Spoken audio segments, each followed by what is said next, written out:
The 7 rules billionaires follow but never discuss publicly. What if I told you that getting rich isn't about doing brilliant things? It's about avoiding stupid mistakes. Sounds too simple, right? But that's exactly how billionaires think.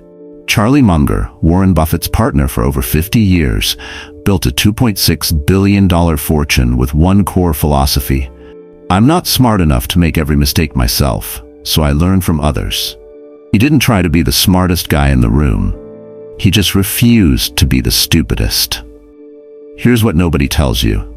99% of investors fail, not because they lack opportunities, but because they make the same 7 preventable mistakes over and over again. The same mistakes that have destroyed fortunes for generations. And most people never even realize they're making them until it's too late. Today, I'm revealing the 7 rules billionaires follow religiously, but never discuss publicly. Because if everyone knew these, they'd actually have competition. These aren't sexy strategies. They're not exciting, but they work, and they've worked for decades. If you've ever lost money investing, made an impulsive financial decision you regretted, or wondered why building wealth feels impossible, type "no mistakes" in the comments right now. Because rule number 1 is counterintuitive, and it's the exact reason Charlie Munger stayed wealthy while brilliant people around him went broke. Rule 1. Learn from other people's mistakes, not your own. Here's the lie everyone believes. Experience is the best teacher. I'll figure it out as I go. I'll learn from my mistakes. Sounds reasonable, right? Except here's the problem. By the time you learn from your own financial mistakes, you're already broke. Charlie Munger, the billionaire partner of Warren Buffett, said something that should be tattooed on every investor's forehead. I'm not smart enough to make every mistake myself. Think about that. One of the smartest investors in history admits he's not smart enough to learn everything through personal experience. So what did he do instead? He read, obsessively, hundreds of books about failures, market crashes, bankruptcies, and financial disasters. He studied the tulip mania of 1637, the South Sea bubble of 1720, the Great Depression, the dot-com crash, the 2008 financial crisis. He extracted decades of painful lessons without paying a single dollar of tuition in real money. There's ancient Jewish wisdom that cuts right to the heart of this. A wise man learns from the mistakes of others. A fool insists on making his own. And there's a biblical proverb that says it even more bluntly. Fools learn from experience. The wise learn from history. Most people do it backwards. They jump into investing with their life savings, make catastrophic mistakes, lose everything, and only then, when it's too late, do they understand what went wrong. They paid full tuition at the school of hard knocks, and the degree they earned is called bankruptcy. But here's what Munger understood. Every mistake you could possibly make has already been made by someone else. Every market crash has happened before in some form. Every sure thing that went to zero has a historical precedent. Every get-rich-quick scheme has already destroyed fortunes. The lessons are sitting there in books, case studies, biographies, free for anyone willing to read them. You don't need to touch the hot stove yourself to know it burns. You don't need to lose your retirement account in a crash to know panic selling is deadly. You don't need to go bankrupt in a speculative bubble to understand that this time is different. Is the most expensive lie in investing. Here's your action step, and I'm serious about this. This month, read 3 books about financial failures. The Big Short is about the 2008 crisis. Biographies of investors who went bust. Case studies of company bankruptcies. As you read, keep a notebook. Write down every single mistake that destroyed them. Every warning sign they ignored. Every piece of obvious stupidity that seemed smart at the time. Then create your never-do list. Post it where you see it every single day. These are the mistakes that destroyed fortunes before yours, and you just learned them for the cost of 3 books and a few hours of reading instead of years of financial devastation. There's a story that haunts me. An investor lost $500,000 in the dot-com crash of 2000. Everything. His retirement, his kids' college funds, his future. He was destroyed. But instead of giving up, he spent the next 5 years doing nothing but reading. He studied every market crash in history: 1929, 1987, the Japanese bubble, and emerging market crises. He read 100 books about failure. 5 years later, he started investing again. But this time, he'd learned from 100 years of other people's mistakes compressed into 5 years of reading. He made millions over the next 2 decades. Not because he was brilliant, because he'd already seen every trap before stepping into the market. He knew what mistakes looked like before they destroyed him. That's the power of this rule. The tuition for learning from your own mistakes is bankruptcy, divorce, stress, and lost decades. The tuition for learning from other people's mistakes? The cost of a library card. Maybe $20 for a used book. But that's just the obvious part. What I'm about to say is what makes the difference between those who avoid one type of mistake and those who avoid all of them. Because there's a specific kind of mistake that sounds smart, feels safe, and destroys more wealth than anything else. Rule 2. Never invest in what you don't understand. You know what drives most people into financial disaster? FOMO, fear of missing out. Everyone's talking about crypto. Your cousin made $50,000 on some NFT. Your coworker won't shut up about this hot stock. And suddenly you're thinking, I don't really understand how this works, but I can't be the only one missing out. I'll figure it out as I go. And that's exactly how you lose everything. Charlie Munger had a test so simple a child could understand it. And that's precisely the point. He said, if you can't explain how something makes money to a 10-year-old, you're not investing. You're gambling. Think about that. Can you explain to a child how that cryptocurrency generates value? Can you break down how that biotech company actually makes a profit? Can you describe in simple terms why that hot stock everyone's buying will still be valuable in 10 years? If you can't, and be honest with yourself here, you have no business putting your money into it. Here's the part that separates Munger from everyone else. He passed on hundreds of opportunities that made other people obscenely wealthy. Tech stocks in the 1990s that went 100x. Early Bitcoin, Tesla, Amazon in its early days. He could have been even richer, maybe the richest man alive, if he'd just taken those bets. But he didn't understand them. The business models were too complex, too speculative, too far outside his circle of competence. So he said no. And you know what? That discipline, that ability to walk away from things he didn't understand, saved him from losing billions on Pets.com, Webvan, Theranos, WeWork, and thousands of other sure things that evaporated into nothing. There's a parable about a master who gave talents to his servants. The one who was punished wasn't the one who lost money taking risks. It was the one who did nothing because he didn't understand what he was doing. The message? Act with knowledge, or don't act at all. Warren Buffett, Munger's partner, lived this rule religiously. He missed out on Google, on Amazon, on Tesla and Netflix, and every tech giant that minted millionaires, and he doesn't regret it for a second. You know why? Because for every Amazon he missed, he also avoided 1,000 Pets.coms, Cosmos, and Webvans which people lost everything on. Buffett said something that should be carved into stone. I don't regret missing investments I didn't understand. I'd regret losing money on things I never should have touched. Here's your brutally honest action step. Before you invest a single dollar in anything, sit down and write one paragraph explaining the business model to a 10-year-old. How does it make money? Who pays them? Why will people keep paying them in 10 years? If you can't write that paragraph clearly, simply, and confidently, don't invest. Walk away. And here's the hard truth. This rule will force you to say no to 99% of opportunities that come your way. That hot IPO? No. That crypto your friend is pumping? No.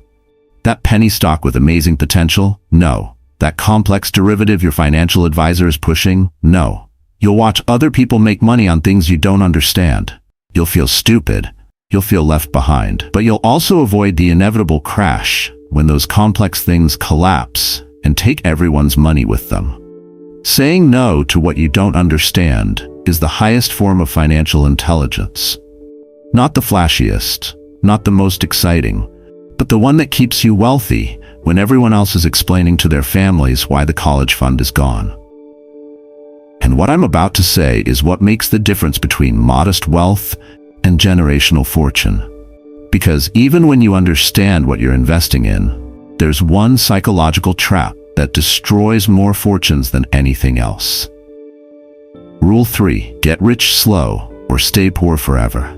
Here's the fantasy that keeps people broke. I need to make it fast. If I don't get rich in the next year or two, I'll never get there.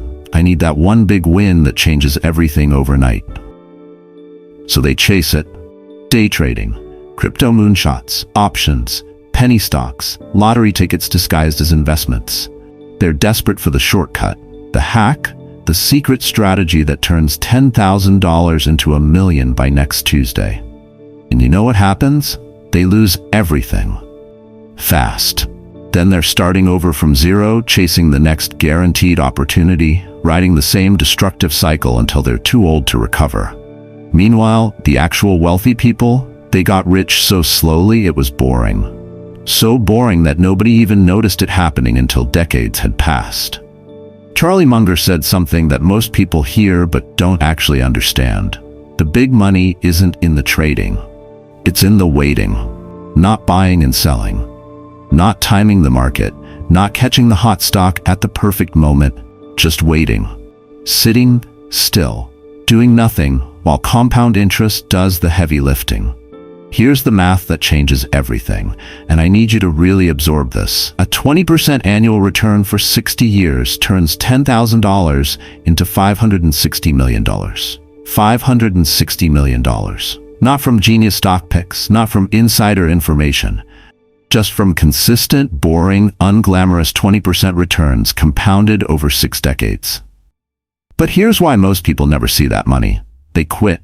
They get impatient. They see modest returns for 5 or 10 years and think, this isn't working, I need something faster. So they abandon the strategy right before compound interest hits the exponential phase, right before the magic actually happens. Benjamin Franklin understood this 300 years ago. He that can have patience can have what he will. Patience isn't just a virtue in wealth building, it's the entire strategy. There's a story that should be taught in every school in America, but nobody talks about it. Ronald Read was a janitor and gas station attendant in Vermont. Never made more than $25,000 a year. Lived in a small house, drove an old car, wore secondhand clothes. Everyone in town thought he was barely scraping by. Ronald died in 2014 at age 92, and he left behind an $8 million fortune. $8 million from a janitor's salary. How? He invested small amounts consistently for over 50 years and never touched it. Never panicked and sold. Never chased get-rich-quick schemes. Just bought quality stocks and waited decades while compound interest worked its magic. Meanwhile, lottery winners make millions overnight and are broke within 5 years. Crypto traders make $500,000 in a week and lose it all the next month. Day traders work 80 hours a week and end up with less money than if they'd just bought an index fund and gone fishing.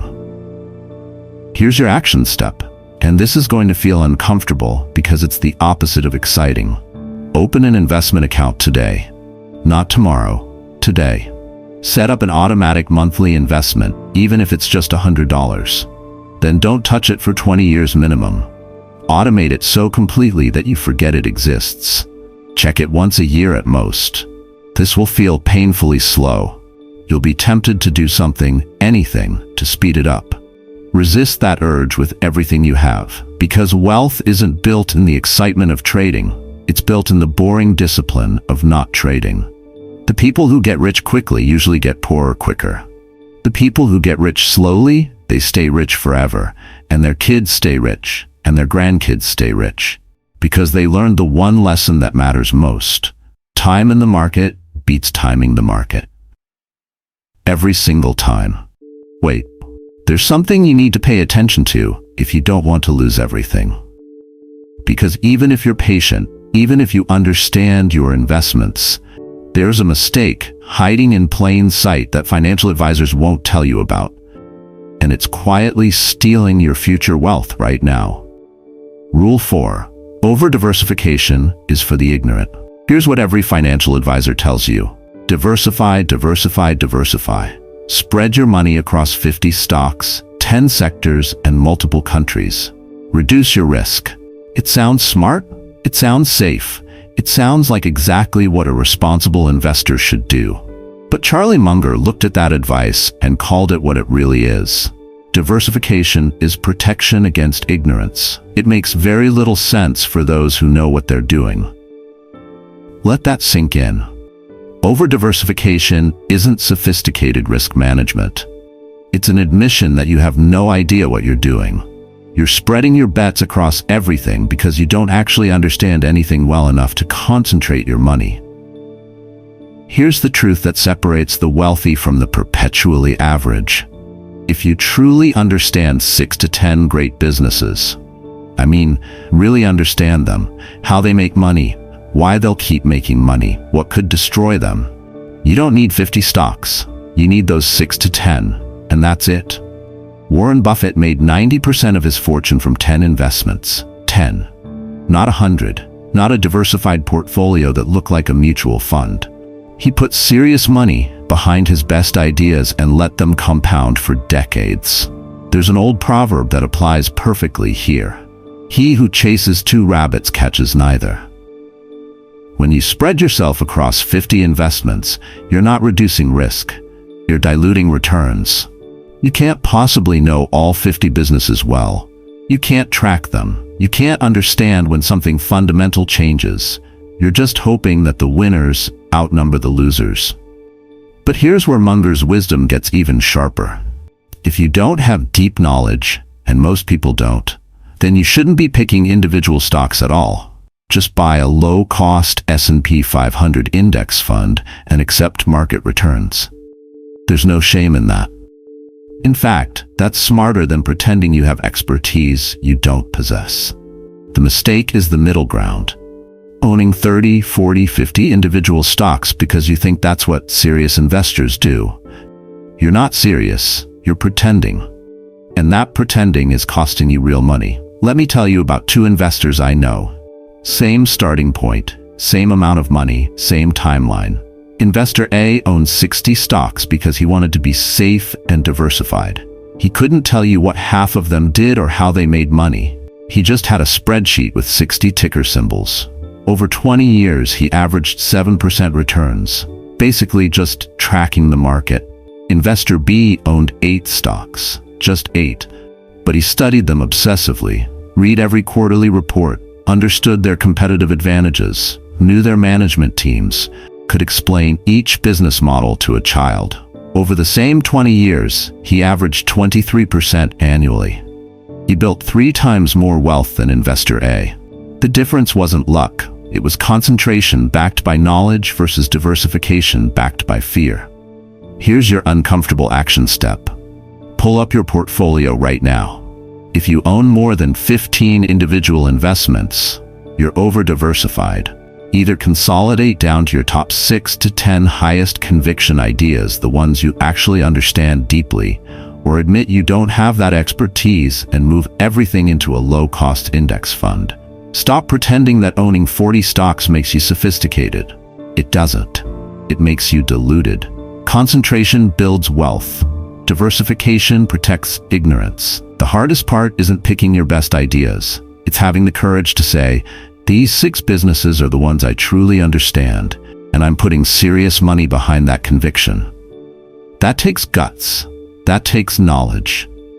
That's what separates people who build real wealth from people who just look busy managing a spreadsheet full of mediocrity. Know a lot about a little. Don't know a little about a lot. That's the rule. But that's just the surface. What's behind it is what will startle people.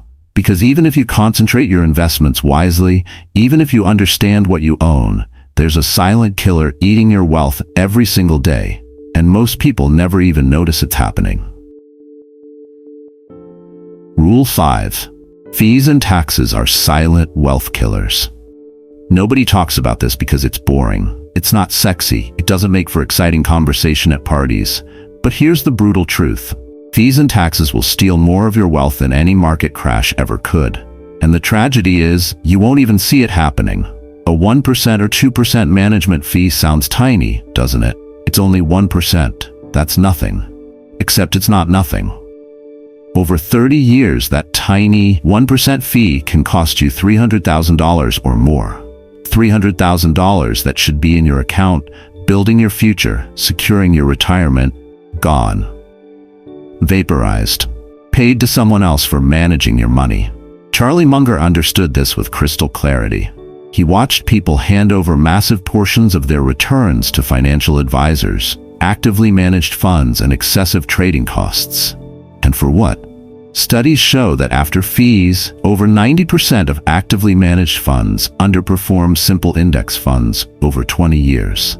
You're paying someone premium prices to deliver inferior results. That's not investing. That's getting robbed with a smile and a handshake. Here's the math that should make you angry. Let's say you have $100,000 invested.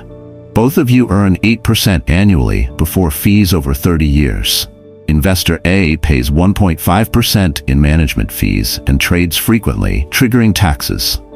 Investor B pays 0.1% in index fund fees and holds long-term, minimizing taxes. After 30 years, Investor A has $432,000. Investor B has $761,000. Same starting point, same gross returns, same discipline. But one of them has $329,000 more.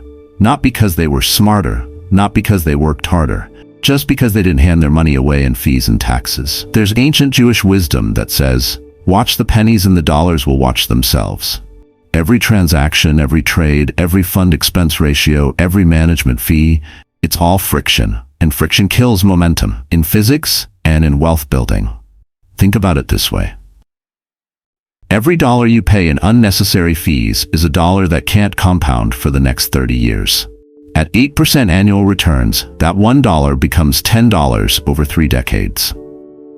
So when you pay $1,000 in unnecessary fees today, you're not losing with $1,000. You're losing $10,000 of future wealth. The financial industry doesn't want you to understand this. They want you focused on stock picks, market timing, and complex strategies.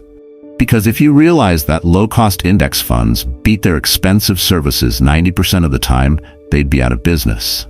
Here's your action step, and do this today. Calculate your true all-in costs. Management fees plus trading costs plus expense ratios plus tax drag from excessive trading. Add it all up.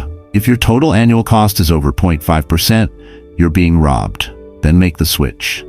Move to Vanguard or Fidelity index funds with expense ratios of 0.03% to 0.15%. It'll take you one afternoon of work to save tens of thousands, maybe hundreds of thousands, over your lifetime. Let me tell you about 2 college friends who started investing the same year with the same $100,000. Same discipline, same monthly contributions, same time horizon of 30 years. Both averaged 8% returns before fees. Friend A used a financial advisor charging 1.5%, traded actively to beat the market, and paid regular short-term capital gains taxes. Friend B bought 3 low-cost index funds, rebalanced once a year, and held everything long-term to minimize taxes. After 30 years, Friend A had $432,000. Friend B had $761,000. They did the same amount of work, had the same market returns, but Friend B had $329,000 more. Not because he was brilliant, because he refused to let fees and taxes steal his future. That's the rule most people learn too late. It's not what you make, it's what you keep. Every unnecessary fee paid is future wealth stolen. Every avoidable tax is compound interest murdered. Protect your money from the silent killers, because they're deadlier than any crash. It sounds simple, but the hardest part is what's about to be told next. Because even if you avoid fees, understand your investments, and stay patient, there's one enemy that's more dangerous than all of these combined, and it's living inside your own head. Rule 6. Your emotions will destroy you faster than the market. You want to know the real enemy of wealth? It's not the market. It's not the economy. It's not bad luck or timing. It's the voice in your head when your portfolio drops 30% screaming, "Sell everything now before you lose it all." And it's that same voice when everything's surging saying, "Buy more. This time is different. You're going to miss out." That voice? That's what destroys fortunes. Charlie Munger said it plainly. The biggest enemy of the investor isn't the market. It's fear and greed. When everyone around you is panicking, you need to stay calm. When everyone's euphoric and throwing money at anything that moves, you need to be cautious. Do the opposite of what your emotions are screaming at you to do. Marcus Aurelius, the philosopher emperor, understood this 2,000 years ago. You have power over your mind, not outside events. Realize this, and you will find strength. The market is going to crash, it's going to surge, it's going to do insane things that make no logical sense. But you control how you respond. Here's what actually destroys wealth. It's not the 2008 crash. It's not the dot-com bubble. It's not Black Monday in 1987. Those were just events. What destroyed wealth was how people reacted to those events. In 2008, the disciplined investors who held through the terror, who watched their portfolios cut in half and did absolutely nothing, they got wealthy. By 2013, they'd not only recovered, but were up significantly. By 2020, they'd tripled their money. But the emotional investors, the ones who panicked in March 2009 and sold everything at the bottom, locking in permanent losses, most of them never recovered. They're still sitting in cash today, traumatized, too scared to ever invest again.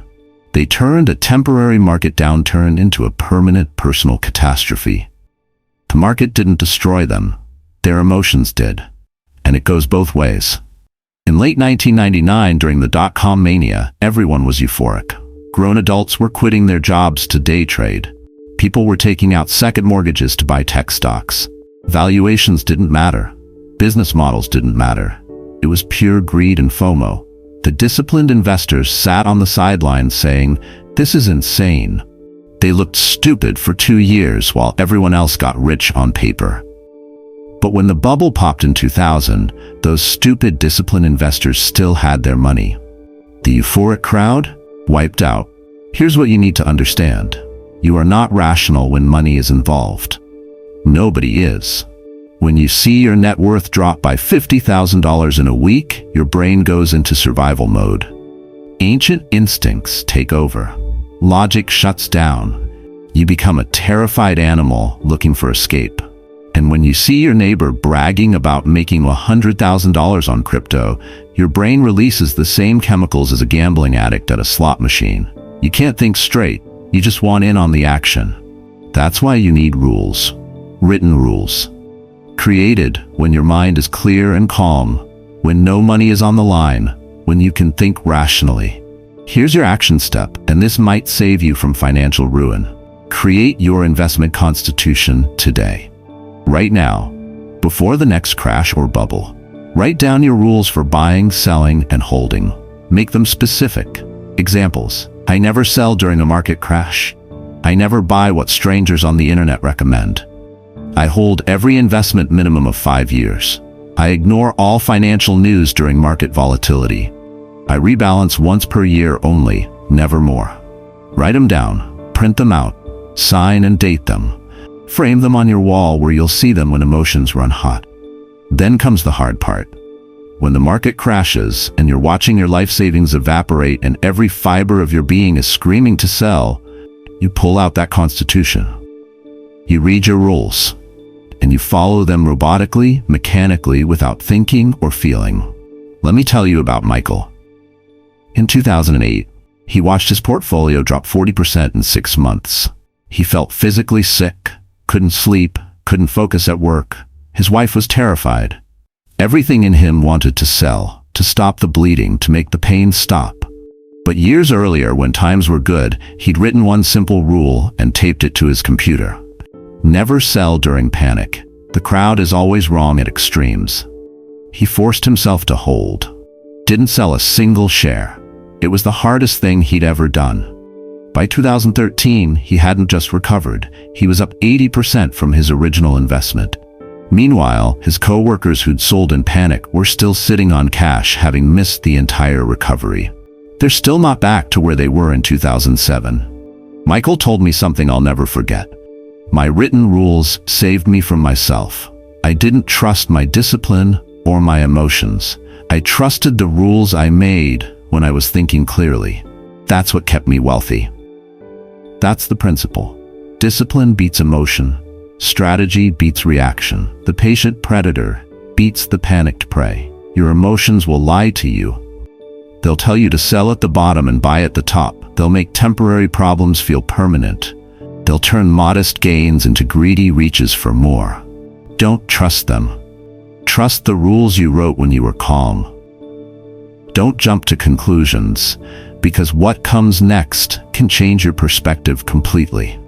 Because even with all the discipline in the world, even with perfect rules and emotional control, there's one final mistake that destroys more fortunes than all the others combined. And it happens quietly, gradually, when you think everything is fine. Rule 7. Winners never quit. Most quit right before winning. Here's the tragedy that plays out 1,000,000 times every year. Someone invests diligently for 5 years, maybe 7. They see modest returns, nothing spectacular. The numbers tick up slowly, almost boringly, and they start thinking, this isn't working, I'm wasting my time, there has to be a faster way. So they quit, they cash out, they chase something else, and they never realize they were about to turn the corner. They quit right before compound interest was about to shift from invisible to unstoppable. Charlie Munger understood this better than almost anyone.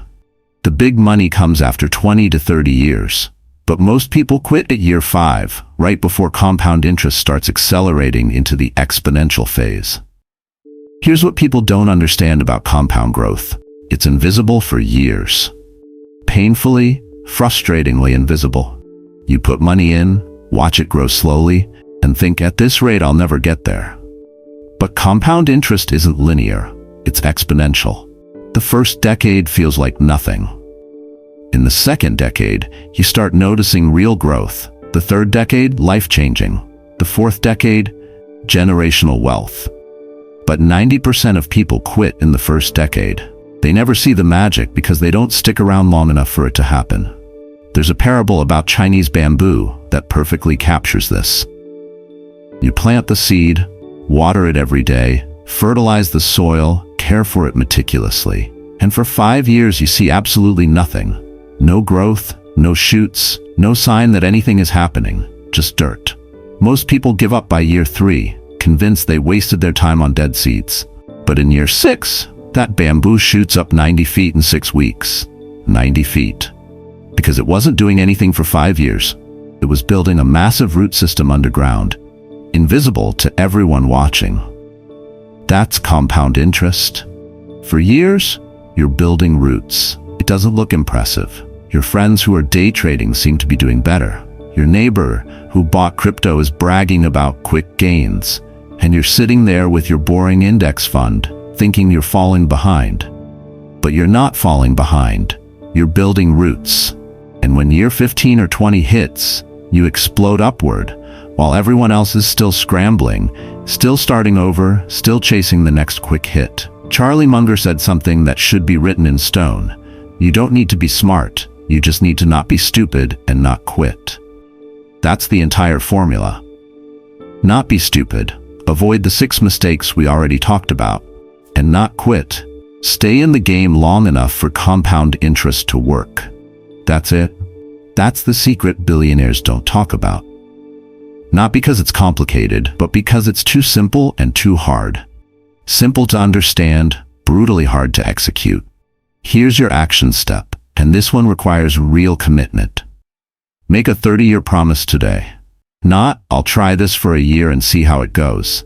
Not, I'll invest as long as it's working. A real 30-year commitment. Write it down. I will invest $4 every month for the next 30 years without stopping.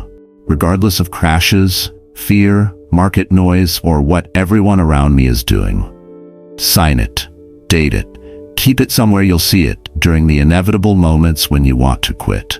because those moments will come. The market will crash. You'll see your account drop 40%. Friends will tell you you're crazy. New opportunities will tempt you, and everything in you will want to stop. That's when you pull out that commitment. That's when you remember, the winners are the ones who don't quit. Let me tell you about two friends, both 25 years old, both starting their investment journey together. Friend A was aggressive, $500 per month for 10 years. Then life happened. Kids, mortgage, he got busy, stopped investing completely at age 35. Never added another dollar for the next 30 years. Friend B started slower, just $200 per month. But he never stopped. Through crashes, recessions, job losses, and medical bills, he kept that $200 going every single month for 40 years until he was 65. Who had more at retirement? Friend B, by over $800,000. Even though Friend A invested more aggressively in the early years, Friend B's refusal to quit made all the difference. Consistency beats intensity. Time beats timing. Showing up beats showing off. That's the power of not quitting. It's not about being the smartest or the most aggressive. It's about still being there when everyone else has given up. The principle that changes everything. You don't need genius. You don't need luck. You need the discipline to avoid stupid mistakes and the patience to not quit when it gets hard. That's the whole game. Wait, the most important part is in the following story, and this one hits different. Here's what nobody tells you about Charlie Munger. He made his first million at age 69. 69 years old. Think about that. Nearly 7 decades of disciplined, boring, unglamorous wealth building. No overnight success, no viral moment, no lottery ticket, just decades of doing the right things while everyone around him was chasing shortcuts. For almost 70 years, he did the boring work. He avoided the 7 stupid mistakes we just covered. He stayed disciplined. He didn't panic in crashes. He didn't chase bubbles. He didn't quit when returns seemed modest. And while everyone around him made emotional decisions, diversified themselves into mediocrity, paid excessive fees, chased get-rich-quick schemes, and quit when things got hard, Munger just kept not being stupid. He died in 2023 at age 99, worth $2.6 billion. Not because he was the smartest investor who ever lived, not because he found secret strategies, but because he avoided the mistakes that destroy everyone else. He simply refused to quit. His final message, delivered at age 96 during his last public appearance, was this: avoid these stupid mistakes. Be patient. Be disciplined. Don't give up. That's it. That's the entire formula that built billions. No complexity, no secrets, no magic. Just avoid the stupid stuff and do the right things for long enough. So here's my question to you. Can you avoid 7 preventable mistakes and stay consistent for 30 years while everyone around you is panicking, quitting, and chasing shiny objects? Because if you can do that, just that, you'll end up wealthier than 95% of people. Not because you're special, not because you're brilliant, because you refuse to be stupid and you refused to quit. That's the billionaire secret they don't talk about. Not because it's complicated, because it's so simple that people can't believe it actually works. And it's so hard that most people can't stick with it long enough to find out. Now you know the 7 rules billionaires follow in complete silence, the mistakes they religiously avoid while everyone else steps on the same financial landmines generation after generation. This isn't about being brilliant. It's about refusing to be stupid. Here's what I need you to do right now. Write down all 7 rules. Every single one. Put them somewhere you'll see daily. Phone wallpaper, bathroom mirror, desk. And make one promise to yourself. For the next 30 years, you will avoid these 7 mistakes no matter what. That's it. That's the entire wealth building strategy. Comment "no mistakes" if you're committing to this for the next 3 decades. And be honest. Which mistake have you already made? Which one almost destroyed you? Share your story below. Your experience might save someone else from the same pain. If this opened your eyes, hit that subscribe button and turn on notifications. I break down exactly how the wealthy think, invest, and build fortunes while everyone else stays broke. These aren't theories. These are the actual playbooks billionaires use but never talk about publicly.